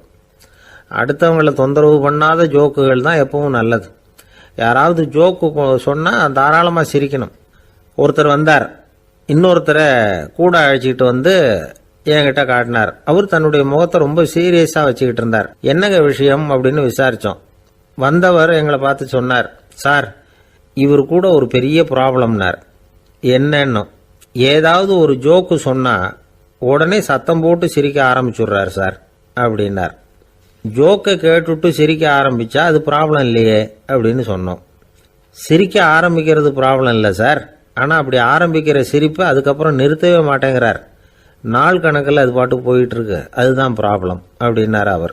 ஒரு ஊரில் ஒரு மன்னர் இருந்தார். அவர் பக்கத்து தேசத்து மேலே படையெடுக்கணும்னு நினச்சிக்கிட்டு இருந்தார். அதையும் தன்னுடைய நாட்டோட சேர்த்துக்கணுங்கிற ஆசை. எப்போ படையெடுக்கலாம்னு யோசிச்சுக்கிட்டு இருந்தார். இப்படி யோசிச்சுக்கிட்டு இருந்த சமயத்தில் ஒரு பெரியவர் அவரை தேடிக்கிட்டு வந்தார். அவர் அடிக்கடி வருவார், அவர்கிட்ட பேசிக்கிட்டு இருப்பார். இப்போவும் அப்படி தான் வந்தார். என்ன மன்னா யோசனைன்னாரு. இவர் தன்னுடைய யோசனையை சொன்னார். இந்த சமயத்தில் மன்னருக்கு தாகம் எடுத்தது, தண்ணி குடிக்கணும் போல இருந்தது. உடனே அங்கே இருந்த ஒரு அரண்மனை பணியாளரை கூப்பிட்டார். போய் கொஞ்சம் தண்ணி கொண்டு வாப்பா அப்படின்னார். அந்த பணியாளர் போனார், ஒரு கோலையில் தண்ணி கொண்டு வந்தார். ராஜா கிட்ட நீட்டினார். ராஜா அதை வாங்கி குடிக்கிறதுக்காக வாய்கிட்ட கொண்டுட்டு போனார். அந்த நேரம் பார்த்து, மன்னா கொஞ்சம் பொறுங்கன்னார் இந்த பெரியவர். ஆவலோட குடிக்க போன மன்னர் அப்படியே நிறுத்திக்கிட்டு பெரியவரை பார்த்தார். இப்போ அந்த பெரியவர் சொன்னார், மன்னா, இப்போ உங்களை விட வலிமை உள்ள ஒரு சக்தி உங்களுக்கு தண்ணி கொடுக்க மறுத்துடுதுன்னு வைங்க, உங்களை குடிக்க விடாமல் தடுத்துடுது அப்படின்னா, இப்போ இந்த ஒரு கோவள தண்ணீரை என்ன விலை கொடுத்து வாங்குவீங்க அப்படின்னு கேட்டார். இப்போ எனக்கு இருக்கிற தாகத்துக்கு என்னுடைய அரசாங்கத்தில் பாதியையாவது கொடுத்து இந்த தண்ணியை வாங்கறதுக்கு தயங்க மாட்டேன்னார் அவர். சரி, இப்போ அந்த தண்ணியை குடிங்கன்னார் பெரியவர். மன்னர் ஆவலோடு அந்த தண்ணியை குடிச்சு முடிச்சார். அதுக்கப்புறம் கொஞ்ச நேரம் தன்னுடைய படையெடுப்பை பற்றி சொல்லிக்கிட்டு இருந்தார். கொஞ்ச நேரம் கழித்து மறுபடியும் இந்த பெரியவர் கேட்டார், மன்னா, இப்போ நீங்கள் ஒரு கோவள தண்ணீரை குடிச்சு முடிச்சுட்டீங்க. இப்போ அந்த தண்ணீர் உங்கள் உடம்பை விட்டு வெளியில் வரக்கூடிய பாதை அடப்பட்டு போச்சு அப்படின்னு வச்சுங்க, அதை வெளியேற்றுவதற்காக நீங்கள் எவ்வளவு செலவழிப்பீங்க அப்படின்னு கேட்டார். மன்னர் யோசனை பண்ணார். அப்படி ஒரு நிலைமை ஏற்பட்டு போச்சுன்னா என்னுடைய அரசாங்கம் பூராவையும் அதுக்கு ஈடாக தர்றதுக்கு கூட தயங்க மாட்டேன்னார். இப்போ அந்த பெரியவர் சொன்னார், எந்த அரசாங்கத்தின் மதிப்பு ஒரு கோவள தண்ணீர் அளவுக்கு கூட இல்லையோ அந்த அரசாங்கத்தை அடையணுங்கிற பேராசையில் மனிதர்கள் தங்களுடைய சகோதரர்கள் கூடவே சண்டை போட்டுக்கிறாங்களே, அதில் ஏதாவது அர்த்தம் இருக்குதா அப்படின்னாராம். மன்னருக்கு இப்போதான் அர்த்தம் புரிஞ்சுதான். மனசில் தெளிவு உண்டாச்சு. தன் மனசுக்குள்ளே உண்டான வெறியை விரட்டி அடிச்சு விட்டார். அதுக்கப்புறம் நிம்மதியாக ஆட்சி புரிஞ்சார். இப்படி ஒரு கதை. உயிருக்கு என்ன விலை கொஞ்சம் யோசனை பண்ணி பாருங்கள். ஆனால் அது இப்போ எவ்வளோ மலிவாக போயிட்டுது, அதையும் யோசனை பண்ணி பாருங்களேன். ஆசை பேராசையாக மாறுது, அப்புறம் அது வெறியாக ஆகுது, அதுக்கப்புறம் பைத்தியம் முடியுது. இந்த காலத்து மனிதர்களுக்கு 2 விதமான பைத்தியம் பிடிச்சிருக்கிறதாக ஒரு பெரியவர் சொல்றார். ஒன்று பணம், இன்னொன்று அதிகாரம். இதெல்லாம் எவ்வளவு காலத்துக்கு நீடிக்கும்? ஒரு சர்வாதிகார நாட்டில் 3 பேர் ஜெயிலில் இருட்டு அறையில் பேசிக்கிட்டு இருக்கிறாங்க. நீ எப்படி இந்த ஜெயிலுக்கு வந்த அப்படின்னு ஒருத்தர் கேட்டாராம். இந்த நாட்டு ராஜாவை ஆதரித்து நான் பிரச்சாரம் பண்ணினேன், அதனால் கூட்டத்தில் தகராறு வந்துட்டுது, கலவரமாக போச்சு, அதுக்கு நான் தான் காரணம்னு அரெஸ்ட் பண்ணி இங்கே கொண்டாந்து போட்டாங்க அப்படின்னாராம் அவர். சரி, நீ எப்படி இங்கே வந்த அப்படின்னு இன்னொருத்தரை பார்த்து கேட்டிருக்கார். நான் இந்த நாட்டு ராஜாவை எதிர்த்து பிரச்சாரம் பண்ணேன், அதனால் கலவரம், அரெஸ்ட் பண்ணி கொண்டாந்து போட்டாங்கன்னார். சரிப்பா, நீ எப்படி அங்கே வந்த அப்படின்னு 3வது ஆளை பார்த்து இவங்க கேட்டாங்களாம். இதுக்கு அந்த ஆள் மெதுவாக வெளிச்சத்துக்கு வந்து நான் தான் இந்த நாட்டு ராஜா அப்படின்னாராம். ஒரு நண்பர் ஆனந்தமாக சிகரெட் பிடிச்சிக்கிட்டு இருந்தார். இந்த பழக்கத்தை விட்டுவிடுங்களேன் அப்படின்னு சொல்லி பார்த்தோம். விட்டுடலாம்னு தான் பார்க்குறேன், ஆனால் முடியலையேன்னார். மனசு வச்சா எல்லாம் முடியும் அப்படின்னோம். அவர் கொஞ்ச நேரம் யோசனை பண்ணார். அப்புறம் சொன்னார், சரி சார், இதுதான் நான் பிடிக்கிற கடைசி சிகரெட் அப்படின்னு சொல்லி ரொம்ப அழுத்தமாக புகையை உள்ளுக்கு இழுத்தார். அதுக்கப்புறம் அந்த துண்டு சிகரெட்டை வீசி எறிஞ்சுட்டார். ஒருத்தர் இது மாதிரி தீர்மானம் பண்ணி தன்னுடைய கடைசி சிகரெட்டை தூக்கி எறிஞ்சுட்டார்னா அது ஒரு பெரிய விஷயம்தான். அதுக்கு பிறகு அவர் உடம்புல படிப்படியாக என்னென்ன மாற்றங்கள் நடக்கும் அப்படிங்கிறத பற்றி ஒரு விவர பட்டியலே வெளியிட்டிருக்கிறாங்க. அது என்ன விவரம் தெரியுமா? ஒருத்தர் புகைப்பிடிக்கிற பழக்கத்தை நிறுத்துறாருன்னு வச்சுங்க. அப்படி அவர் நிறுத்தின 20 நிமிடங்களுக்குள்ள உயர் ரத்த அழுத்தம், உடல் வெப்பம், நாடி துடிப்பு இதெல்லாம் சரியான நிலைமைக்கு வந்துடுதான். 8 மணி நேரத்துக்குள்ள இந்த ஸ்மோக்கர்ஸ் பிரீத் அப்படிங்கிற தன்மை மறைஞ்சிருதான். ரத்தத்தில் உள்ள கார்பன் மோனாக்சைடு அளவு குறையுதான், ஆக்சிஜன் அளவு கூடுதான், சரியான அளவுக்கு வந்துடுதான். ஒருத்தர் கடைசி சிகரெட்டை தூக்கி எறிஞ்சுட்டார்னா 24 மணி நேரத்துக்குள்ள மாரடைப்பு ஏற்படுறதுக்கான வாய்ப்பு குறைஞ்சுடுதான். 48 மணி நேரத்துக்குள்ள உணர்வு நரம்புகளின் முனைப்பகுதிகள் மறுபடியும் ஒன்று சேர்ந்துருதான்.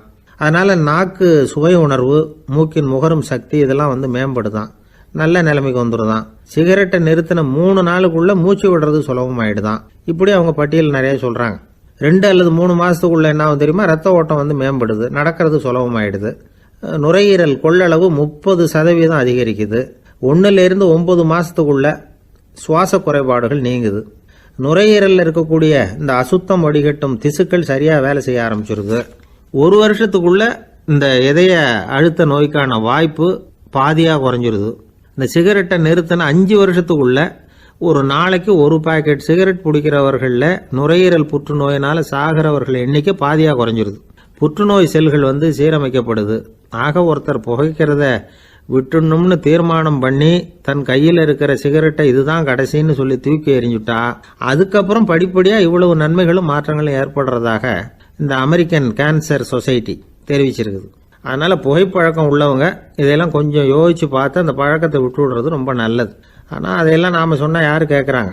என்னுடைய நண்பர் ஒருத்தர் புகைப்பழக்கம் உள்ளவர், அவர் என்கிட்ட சொன்னார், சார், சிகரெட் பிடிக்கிற பழக்கத்தை விட்டு விடுறது என்னை பொறுத்த வரைக்கும் ஒன்றும் பெரிய கஷ்டமான செயல் இல்லை, அது ரொம்ப சுலபம் அப்படின்னார். எப்படி சொல்றீங்கன்னு கேட்டேன். நான் ஏற்கனவே 20 தடவை அந்த பழக்கத்தை விட்டுருக்கேன் சார் அப்படின்னார் ரொம்ப பெருமையா. ஒரு குழந்தை பிறந்துதான் ஒரு வீட்டில். அந்த குழந்தைக்கு என்ன பேர் வைக்கிறதுங்கிறது ஒரு தகராறு. இந்த குழந்தைக்கு என்ன பேர் வைக்கிறதுங்கிறதுல தகராறு வந்துடுது. யார்? கணவனுக்கும் மனைவிக்கும். அவன் என்ன சொல்கிறான், எங்கள் அப்பா பேரை தான் வைக்கணுங்கிறான் அவன். இந்த அம்மா என்ன சொல்லுது, இல்லை எங்கள் அப்பா பேரை தான் வைக்கணும் அப்படிங்குது. காலையிலேருந்து சண்டை, தகராறு. எதிர்த்த வீட்டுக்காரன் பார்த்தான், இது என்ன காலையிலேருந்து எதிர்த்த வீட்டில் தகராறு நடக்குது, என்னென்னு போய் கேட்டிருக்கான். என்னம்மா உங்களுக்கு உள்ள தகராறு? காலையிலேருந்து பார்த்தேன் அப்படின்னா, ஒன்றும் இல்லைம்மா, எங்கள் குழந்தைக்கு பேர் வைக்கிறதுல எங்களுக்கு உள்ள ஒத்து போக முடியல. நான் எங்கள் அப்பா பேரை வைக்கணுங்கிறேன், அந்த அம்மா அவங்க அப்பா பேரை வைக்கணுங்குது. அதுதான் எங்களால் குடும்பத்தில் ஒரு நிம்மதி இல்லாமல் இருக்கிறோம், தகராறு பண்ணிகிட்ருக்கோம் அப்படின்னு நானா. அப்போ எதிர்த்த வீட்டுக்காரன் சொல்லியிருக்கான், எதிர்த்த வீட்டுக்காரன்னு நான் எதுக்கு இருக்கிறேன், நான் பஞ்சாயத்து பண்ணி வைக்கிறேன்.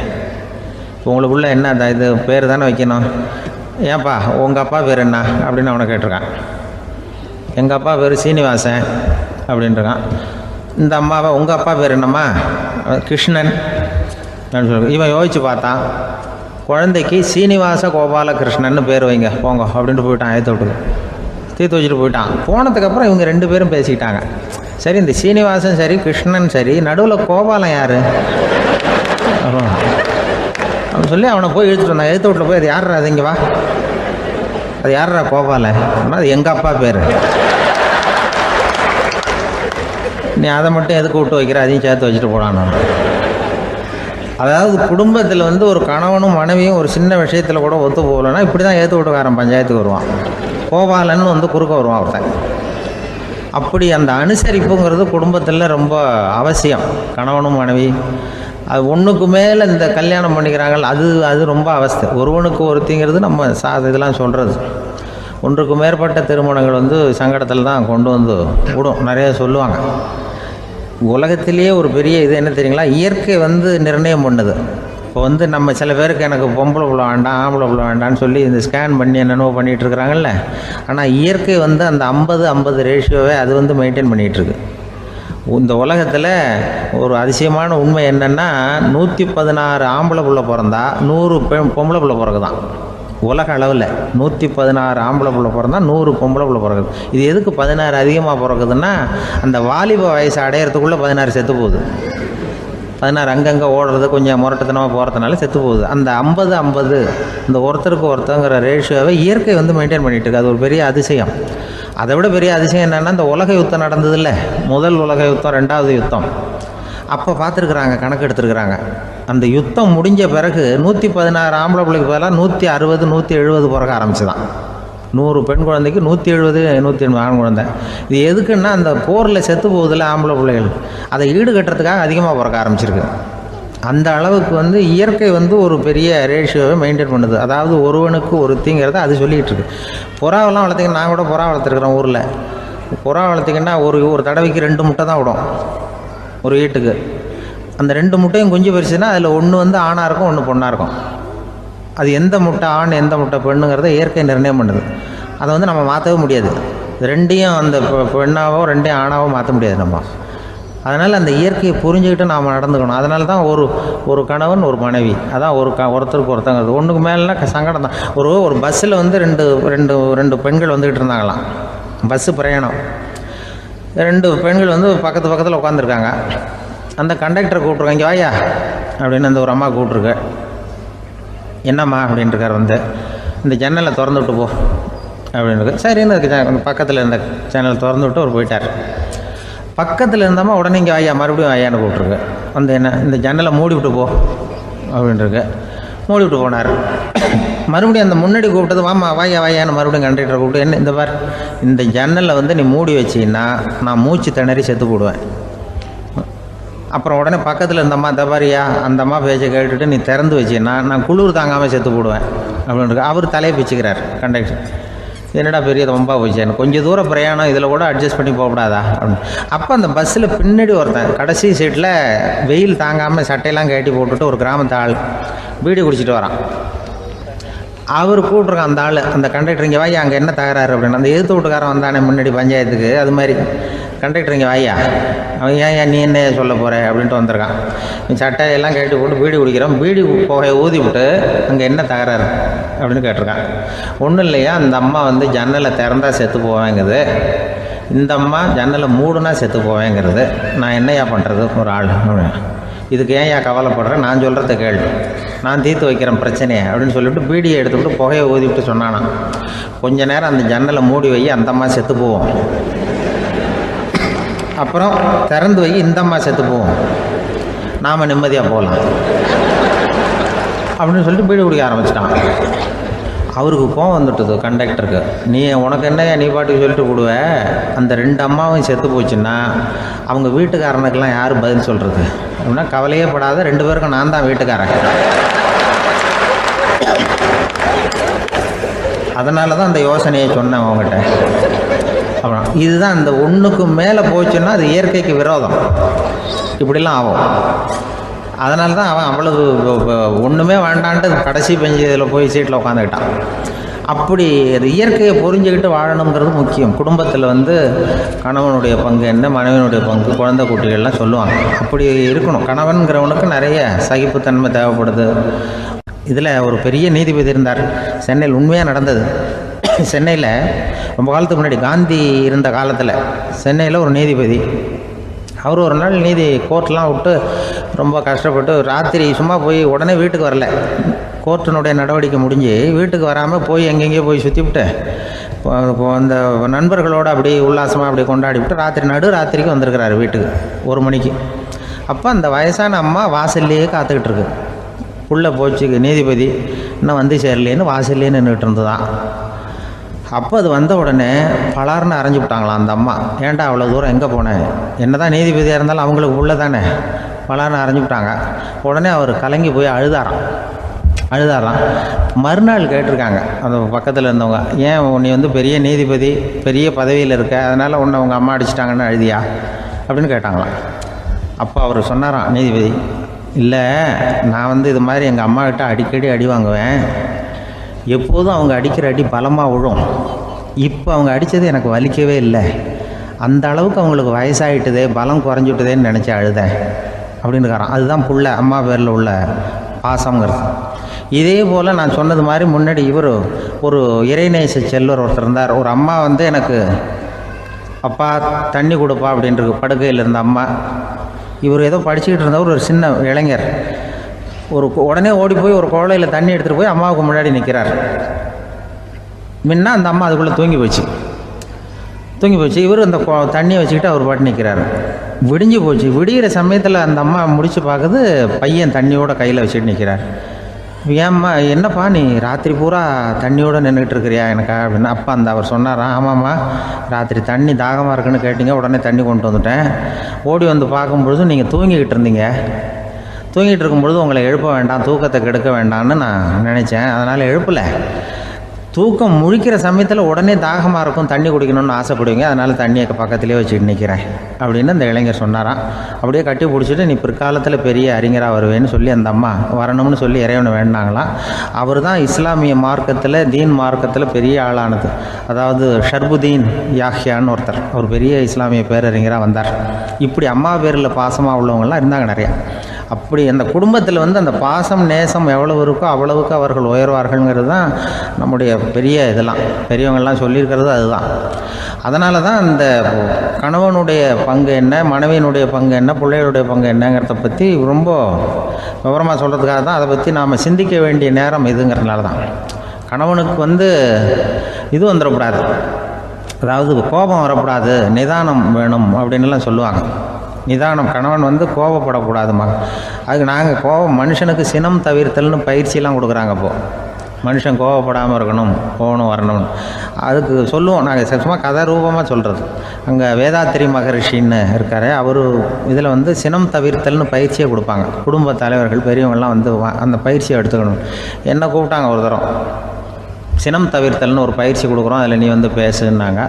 நான் சொன்னேன், நான் பயிற்சிக்கு வேணா வரேன், என்னை பேச வேண்டாம் சார், நான் வந்து பயிற்சி கற்றுக்கிறேன். என்ன இல்லை நீ அதெல்லாம் பயிற்சி நாங்கள் கொடுக்குறோம், நீ உனக்கு என்ன தெரியுமோ சொல்லு, மனுஷன் கோவப்படாமல் இருக்கணும், அதுக்கு ஏதாவது வழி சொல்லிட்டு போ அப்படின்னு கூப்பிட்டாங்க. சரின்ட்டு போனேன். போய் அங்கே போய் நான் சொன்னேன், இது மாதிரி எனக்கு தெரிஞ்சது ஒரு கதை மாதிரி சொன்னேன். மீனம்பாக்கம் ஏர்போர்ட், அங்கே ஜப்பானுக்கு போக வேண்டிய ஒரு பிரயாணி லக்கேஜோடு நிற்கிறார் நிறையா. இதை வாங்கி பிளேனில் ஏற்றக்கூடிய ஒரு தொழிலாளி அவர்கிட்ட ஒரு சண்டை போடுறார், அடிக்க போகிறார், திட்டுறாரு, கண்டாமலான்னு திட்டுறார். அவர் இதை ஒருத்தர் பார்த்துக்கிட்டே இருக்கார். அந்த சினம் தவிர்த்தல் பயிற்சி கொடுக்குற பேராசிரியர் ஒருத்தர் பார்த்துக்கிட்டே இருக்கார். இது எப்படி இவன் இந்த ஆள் அவ்வளவு கோபமாக அடிக்க போகிறான், திட்டுறான் அந்த பெரிய மனுஷன், இவர் பதிலுக்கு அவர் திட்டவே இல்லையே. அந்த தொழிலாளி சிரிச்சுக்கிட்டே சரி சார் அப்படின்னுட்டே இருக்கான். இவர் லக்கேஜை வாங்கி பிளேனில் ஏற்றுற தொழிலாளி இப்போ கண்ணாவனா அடிக்க போகிறான், திட்டுறான், முகம் செவந்து போச்சு. இவருக்கு என்ன ஆச்சரியம்னா, இந்த ஆள் இவ்வளவு கோவப்படுறான், அதை வாங்கி அந்த தொழிலாளி கொஞ்சம் கூட முகத்தில் கோபமே படலையே, சிரித்த முகத்தோடு இருக்கானே, இவன் வந்து நமக்கு பயிற்சி வகுப்பு எடுக்கலாம் போல இருக்க அப்படின்னு இவர் நினச்சிட்டார். ரொம்ப நேரம் அவர் கத்திக்கிட்டு இருந்தார். சரி சார்ன்ட்டு அதை வாங்கிட்டு அவர் போயிட்டார். போனதுக்கப்புறம் அவர் இந்த ஆள் அப்புறம் பிளேன் வந்தது, ஏறி அவர் போயிட்டார், ஜப்பானுக்கு போயிட்டார். அதுக்கப்புறம் இந்த சினம் தவிர்த்தல் பேராசிரியர் ஓடி போய் அந்த தொழிலாளியை பிடிச்சி கொண்டு வந்தார். இந்த பாருப்பா, நான் வந்து காலையிலேருந்து பார்த்துக்கிட்டு இருக்கேன், அந்த ஆள் உன்னை அடிக்க வந்தான், திட்ட வந்தான், இவ்வளவு கோவப்படுறான், உனக்கு பதிலுக்கு நீ கோவமே படலையே, உனக்கு கோவமே வராதா, அது எப்படி நீ சினம் தவிர்க்கிறது, எப்படி உனக்கு கோவமே வரலையா அப்படின்னு கேட்டிருக்கார். அப்போ அந்த தொழிலாளி சொன்னாராம், அப்படி இல்லை சார், மனுஷன்னு பிறந்தால் கோவம் படாமல் இருக்க முடியாது, எல்லாருக்கும் கோவம் வரும், அது அவங்கவுங்க வழியில் டீல் பண்ணுவாங்க, நான் அதை என் வழியில் டீல் பண்ணேன், அவ்வளோதான். அப்போ அவர் திட்டும் பொழுது உனக்கு கோபம் வந்தது தானே? வந்தது சார். அப்போ அது எப்படி டீல் பண்ணேன்னு கேட்டிருக்காரு. அப்போ இவன் சொன்னானா, ஒன்றும் இல்லை சார், அந்த அந்த பிரயாணி வந்து இப்போ ஜப்பானுக்கு போயிட்டுருக்கார், அவர் லக்கேஜெலாம் அமெரிக்கா போயிட்டுருக்கு.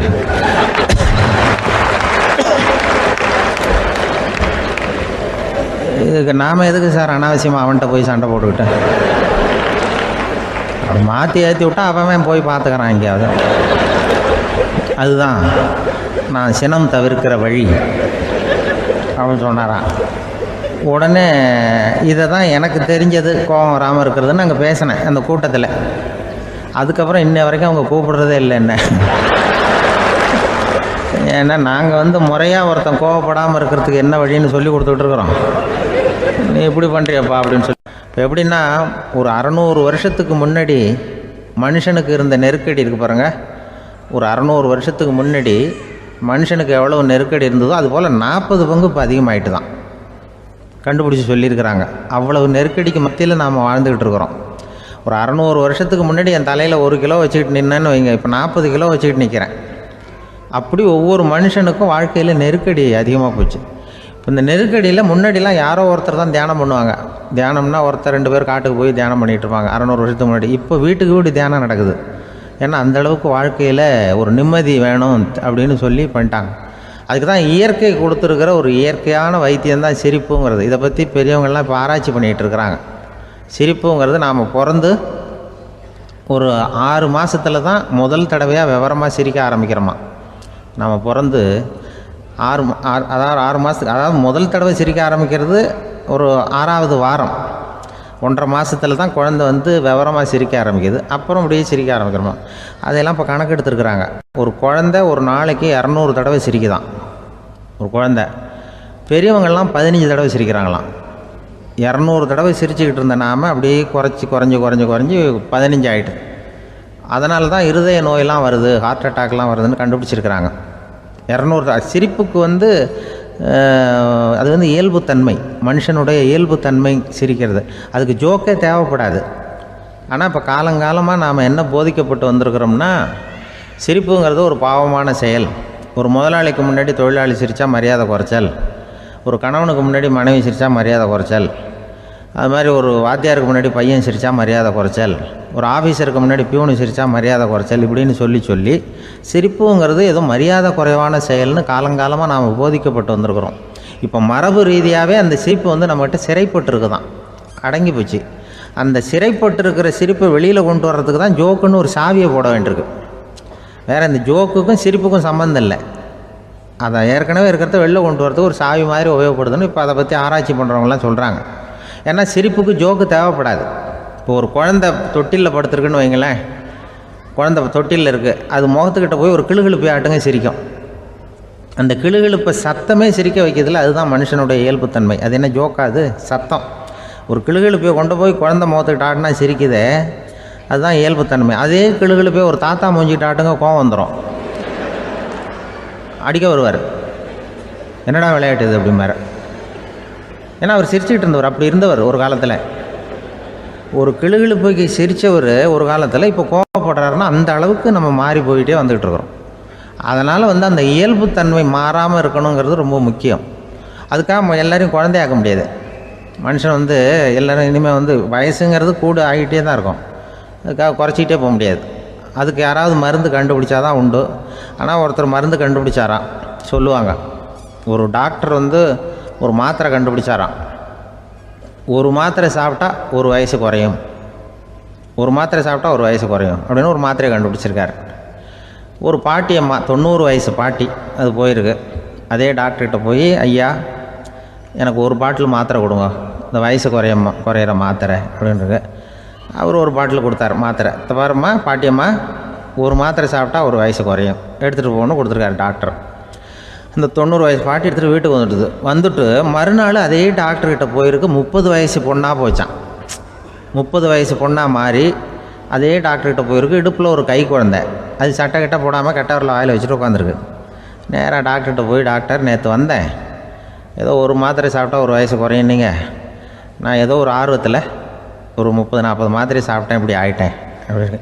இப்போ டாக்டர் சொல்லியிருக்காரு, இதுக்கு ஏமா வருத்தப்படுற, எல்லோரும் வந்து வயசு குறையணும்னு தான் நினைக்கிறாங்க, உனக்கு வயசு குறைஞ்சிட்டுது, நீ சந்தோஷப்படு, இதுக்கே மறுபடியும் என்கிட்ட வந்திருக்கிற அப்படின்னாரான் டாக்டர்.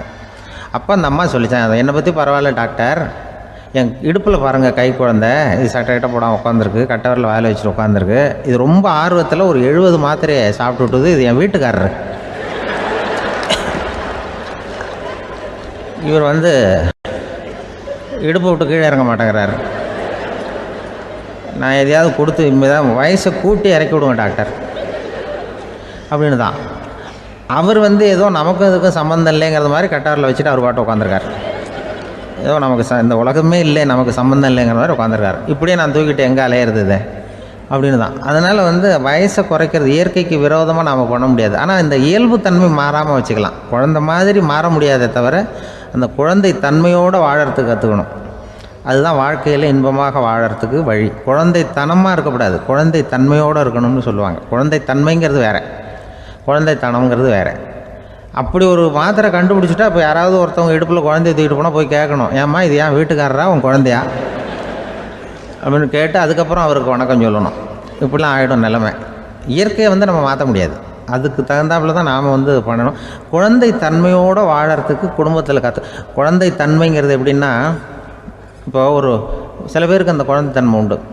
ஒரு வீட்டில் ஒரு புள்ள படுத்துருக்கு, அம்மா எழுப்புறாங்க, காலேஜுக்கு நேரமாச்சு எழுந்திருப்பா, காலேஜுக்கு நேரமாச்சு எழுந்திருப்பா அப்படின்ற. அந்த அம்மா அந்த புள்ளை சொல்லியிருக்கு, ஐயோ எனக்கு காலேஜுக்கு போகிறதுக்கே பிடிக்கலம்மா, என்னை தொந்தரவு பண்ணாத, காலேஜுக்கு போகிறதுக்கு எனக்கு பிடிக்கல அப்படின்னு தான். அப்போ அந்த அம்மா சொல்லியிருக்கு, ஏன் உனக்கு காலேஜுக்கு போகிறதுக்கு பிடிக்கல, கல்லூரிக்கு போகிறதுக்கு, அதுக்கு 2 காரணம் சொல்லு அப்படின்னுருக்க. அப்போ அந்த புள்ளை சொல்லிச்சான், ஏன் பிடிக்கலன்னா கல்லூரியில் இருக்கிற வாத்தியாருக்கும் என்ன பிடிக்க மாட்டேங்குது, ஆசிரியர்களுக்கும். 2வது காரணம், கல்லூரியில் படிக்கிற மாணவர்களுக்கும் என்ன பிடிக்கல, அதனால் நான் காலேஜுக்கு போக மாட்டேன்ற குழந்தை இந்த புள்ளை சொல்லியிருக்கு. அம்மா அப்படிலாம் நீ இதுக்காக போகாமல் இருக்கக்கூடாது, நீ போய் தான் ஆகணும் அப்படின்னு பிடிவாதமாக அந்த அம்மா பிள்ளைய எழுப்புனாங்களாம். சரி, நான் எதுக்கு காலேஜ் போகணும்னு சொல்கிறேன், அதுக்கு நீ 2 காரணம் சொல்லு அப்படின்னு தான் அந்த புள்ளை. அப்போ அந்த அம்மா சொன்னாங்களாம், நீ ஏன் காலேஜுக்கு போகணும்னா, முதல் காரணம் உனக்கு வயசு 52, 2வது காரணம் நீ தான் பிரின்சிபால் அப்படின்னு தான். என்ன இருந்தாலும் அவங்க அம்மாவுக்கு அது புள்ள தானே. அதுதான் குழந்தைத்தன்மைங்கிறது. 52 வயசுலேயும் குழந்தைத்தன்மையோடு இருக்கார் பாருங்கள், அதுதான் அந்த குழந்தைத்தன்மையோடு வாழறது தான் வெற்றிக்கு வழின்னு சொல்லுவாங்க. ஒரு பெரிய கிராமம், அந்த கிராமத்தில் ஒரு பண்ணையார் வீடு, அதுதான் அந்த கிராமத்திலே பெரிய வீடு. ஒரு நாள் ஒரு திருடன் அந்த கிராமத்துக்கு வந்தான், சுற்றி பார்த்தான். அந்த பண்ணையார் வீடு கண்ணில் பட்டுது. இன்னைக்கு ராத்திரி இந்த வீட்டில் தான் நம்ம தொழில் ஆரம்பிக்கணும் அப்படின்னு சொல்லி அவன் முடிவு பண்ணிக்கிட்டான். ஏன்னா அதுதான் அந்த கிராமத்திலே கொஞ்சம் பெரிய வீடு, அங்கே தான் அவன் எதிர்பார்க்குறது ஏதாவது கிடைக்கும் அப்படிங்கிறது அவனுடைய முடிவு.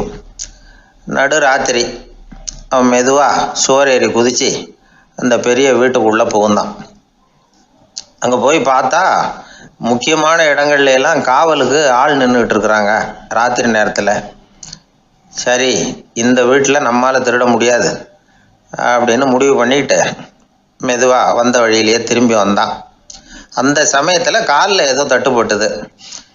என்னது அப்படின்னு சொல்லி குனிஞ்சு பார்த்தா அங்கே ஒரு பெரிய வெங்காய மூட்டை அடுக்கி வச்சிருக்கிறாங்க. சரி, வந்ததுக்கு வெறுங்கையோடு திரும்ப வேண்டாமே அப்படின்னு சொல்லி கையில் இருந்த ஒரு பெரிய பை நிறைய அதை அள்ளி போட்டுக்கிட்டான். வெங்காயத்தை போட்டுக்கிட்டு புறப்படுற சமயத்தில் கப்புன்னு கழுத்தில் ஒரு கை விழுந்தது. ஆள் மாட்டிக்கிட்டான். அதாவது காவலாளிகள் அவனை பிடிச்சி வச்சுக்கிட்டாங்க. மறுநாள் காலையில் அந்த திருடனை பண்ணையார் முன்னாடி கொண்டுட்டு போய் நிறுத்தினாங்க. ஐயா, இந்த ஆள் ராத்திரி நம்ம வீட்டில் திருடுறதுக்காக வந்தான், வெங்காயத்தை அள்ளிட்டு புறப்படுறப்போ மாட்டிக்கிட்டான் அப்படின்னாங்க. அவர் பார்த்தார், என்னப்பா இவங்க சொல்கிறது உண்மைதானான்னு கேட்டார். ஆமான்னு ஒத்துக்கிட்டான் அந்த ஆள். பண்ணையார் அதுக்கப்புறம் கொஞ்சம் யோசனை பண்ணார். அப்புறமா தீர்ப்பு வழங்கினார். இதை பார்ப்பா, நீ இங்கே திருட வந்தது குற்றம், அதுக்காக நீ 100 ரூபாய் அபராதம் செலுத்தணும், அல்லது 100 கசையடிகள் வாங்கணும். அதுவும் இல்லைன்னா நீயே திருடுன அவ்வளவு வெங்காயத்தையும் பச்சையா என் கண் முன்னாடியே சாப்பிட்டுடணும். இதில் எந்த தண்டனையை ஏற்றுக்கிறது அப்படிங்கிறத பற்றி நீயே யோசனை பண்ணி முடிவு எடுத்துக்கலாம் அப்படின்னு சொல்லிவிட்டார். அதாவது இவனே முடிவு பண்ணிக்க வேண்டியது, 100 ரூபா பணம் கட்டுறியா, இல்லது சாட்டை அடி வாங்குறியா, அல்லது வெங்காயத்தை சாப்பிட்றியா, இதுதான் அவர் கொடுத்தது, நீயே முடிவு பண்ணி சொல்லுன்னு விட்டார். திருடன் கொஞ்சம் நேரம் யோசனை பண்ணி பார்த்தான்.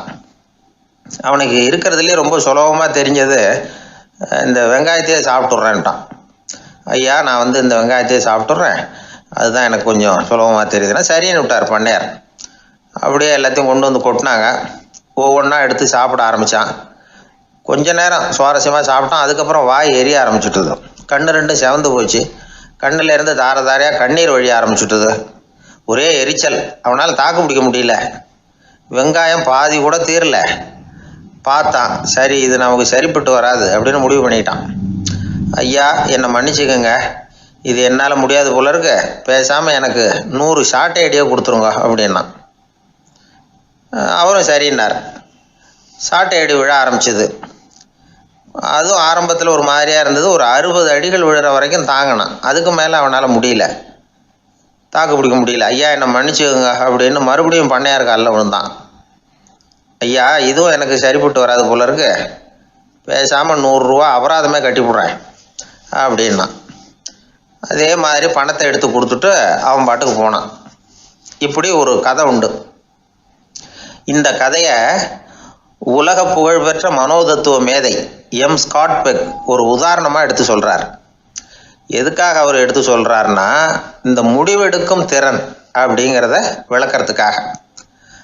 வாழ்க்கையில் முடிவெடுக்கிற திறன் நம்ம ஒவ்வொருத்தருக்கும் ரொம்ப அவசியம். எந்த சந்தர்ப்பத்தில் எப்படி முடிவெடுக்கிறோம் அப்படிங்கிறத வச்சு தான் நம்ம வாழ்க்கை அமையும். எவ்வளவு தான் பணம் இருந்தாலும் சரி, எவ்வளவு தான் படிச்சிருந்தாலும் சரி, இந்த முடிவெடுக்கிற திறன் சரியா இல்லைன்னா வாழ்க்கையில் பல சறுக்கல்களை சந்திக்க வேண்டியிருக்கும். நாம் முடிவுகள் எடுத்தால் அந்த முடிவுகளால் ஏற்படக்கூடிய விளைவுகளுக்கு நாம் பொறுப்பு ஏற்க வேண்டியிருக்குமே அப்படிங்கிற பயத்தினால முடிவெடுக்கிற அதிகாரத்தை பல சமயங்களில் நாம் மற்றவங்களுக்கு தாரவாத்து கொடுத்துட்றோம். நாமே முடிவெடுக்கக்கூடிய திறமையை வளர்த்துக்கிறது தான் ரொம்ப முக்கியம். ஒருத்தர் சொன்னார், சார், சின்ன சின்ன பிரச்சனைகள்ல எல்லாம் எங்கள் வீட்டில் என் மனைவி முடிவு எடுக்க விட்டுருவேன், பெரிய பிரச்சனைகள்ல எல்லாம் நான் தான் முடிவெடுப்பேன் அப்படின்னார். பரவாயில்லையே அப்படின்னு சொல்லி, சின்ன சின்ன பிரச்சனைகள்னா எதுங்க அப்படின்னு கேட்டேன். ஒன்றும் இல்லை, இந்த வீட்டு வருமானத்தை பெருக்கிறது எப்படி, வீட்டு செலவை சரி கட்டுறது எப்படி, வீட்டு செலவுக்கு வாங்கியிருக்கிற கடனை அடைக்கிறது எப்படி, இதெல்லாம் சின்ன சின்ன பிரச்சனைகள், என் மனைவி கிட்ட முடிவெடுக்கிற விஷயத்தை விட்டுருவேன்னார். பெரிய பிரச்சனை தான் நான் எடுத்துக்குவேன்னார். அப்படின்னா பெரிய பிரச்சனைன்னா எது சார் அப்படின்னு கேட்டேன். அது என்னென்னா, இந்த உலக பொருளாதாரத்தை மேம்படுத்துறது எப்படி, 21ஆம் நூற்றாண்டில் என்னென்ன சவால்களை சந்திக்க வேண்டியிருக்கும் உலகம், இதெல்லாம் நான் பார்த்துக்குவேன் அப்படின்னார். பாருங்கள், இது பிரச்சனைகள்லேருந்து தப்பிக்கிற வழி. அதனால் வாழ்க்கையில் பிரச்சனைகளை சந்திக்கிறதுக்கு தயங்கக்கூடாது. அதே மாதிரி சரியான நேரத்தில் சரியான முடிவு எடுக்கிறதுக்கு நாம் கற்றுக்கணும். அது ரொம்ப முக்கியம். ஒரு ரயில் போய்கிட்டு இருக்கு. அதில் ஒரு பெரியவர் பிரயாணம் பண்ணிகிட்டு இருக்கிறார். எதிரில் ஒரு பெரிய அதிகாரி, IAS ஆஃபீஸர் உட்காந்துருக்கிறார். 2 பேருக்கும் முன்ன பின்ன அறிமுகம் இல்லை. அவர் வேற யாரோ, இவர் வேற யாரோ. ஒரே ரயிலில் பிரயாணம் பண்ணிகிட்டு இருக்கிறாங்க. அதுவும் எதிர்த்த இருக்கையில். ஏதோ ஒரு நகரத்தில் வண்டி நின்றுது. 2 பேரும் கீழே இறங்கினாங்க. பெரியவர் ஒரு ட்ரங்க் பெட்டியோட கீழே இறங்கினார். அந்த அதிகாரி கையில் ஒரு சின்ன பெட்டி. அவர் அந்த சின்ன பெட்டியை கீழே வச்சுட்டு கூலி கூலின்னு கத்திக்கிட்டு இருந்தார். இந்த பெரியவர் பார்த்தார், ஐயா, இந்த பெட்டி மட்டும்தானா, இல்லை இன்னும் ஏதாவது இருக்குதா அப்படின்னு விசாரித்தார். இப்போ அதிகாரி சொன்னார், இல்லைங்க, இது மட்டும்தான் அப்படின்னு சொன்னார். இதுக்கு என்னத்துக்காக கூலி ஆள், நானே எடுத்துக்கிட்டு வரேனே, வாங்க அப்படின்னு சொல்லி அந்த பெட்டியை இந்த பெரியவர் கையில் எடுத்துக்கிட்டார். எடுத்ததும் 2 பேரும் பேசிக்கிட்டே நடந்து வராங்க.